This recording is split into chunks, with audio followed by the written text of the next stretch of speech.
d'où viennent les arômes de yaourt, de crème, de beurre, de banane dans le vin. Bienvenue dans cette quotidienne du vin, dans cette série dédiée aux arômes. C'est notre troisième podcast dans lequel je vais aborder le lien entre les arômes et la vinification, après avoir vu le lien entre les arômes et les cépages dans le podcast d'hier. Alors, la vinification, c'est l'étape clé, évidemment, qui consiste à transformer le raisin en vin.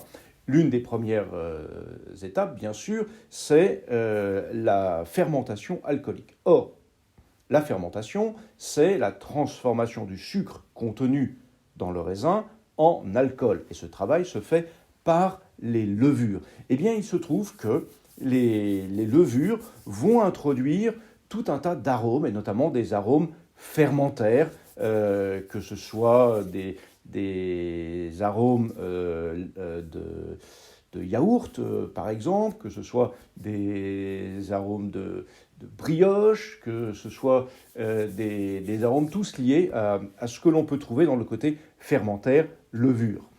Et puis, il y a d'autres étapes dans la fermentation, dans la vinification. Notamment, il y a une deuxième fermentation qu'on appelle la fermentation malolactique, dans laquelle le but est de faire descendre l'acidité du vin. Et pour ça, on va laisser se développer ou pousser au développement des bactéries lactiques qui vont détruire les acides maliques.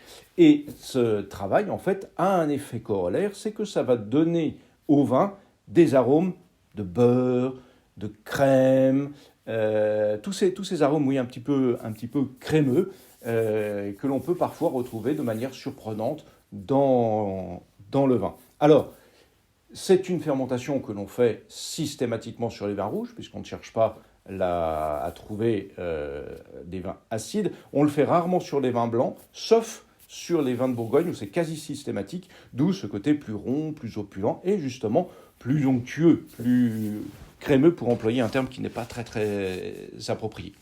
Et puis il y a d'autres choses aussi qui peuvent intervenir, qui vont donner des arômes particuliers, le rôle du CO2 qui va jouer, etc. Donc voilà, en fait, on a dans cette étape-là tout un tas de travail lié à la fermentation elle-même, dont l'effet corollaire, ce n'est pas un effet forcément choisi au départ, mais l'effet corollaire va être de créer des arômes qui vont s'ajouter aux arômes primaires qu'on a vus liés aux cépages.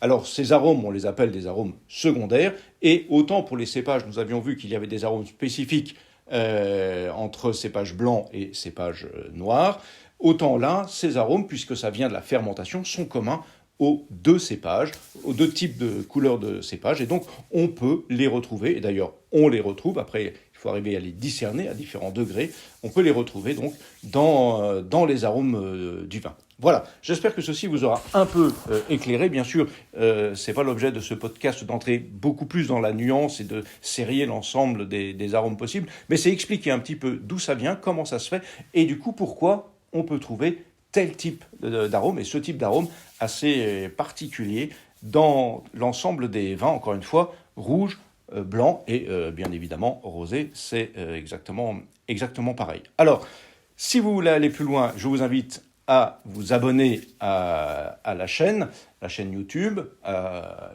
au podcast Spotify, sur Instagram. Vous pourrez déjà être sûr d'avoir le troisième volet qui se portera sur les apports de l'élevage dans l'aromatique du vin. Et puis si vous souhaitez vraiment détailler ça beaucoup plus, eh bien, je vous mets en description le lien vers mon livre qui est sorti ces derniers jours, où il y a tout un chapitre, même plusieurs, assez dense, consacré à la place des arômes dans le vin. J'espère vous avoir mis le vin à la bouche et je vous souhaite une très belle journée.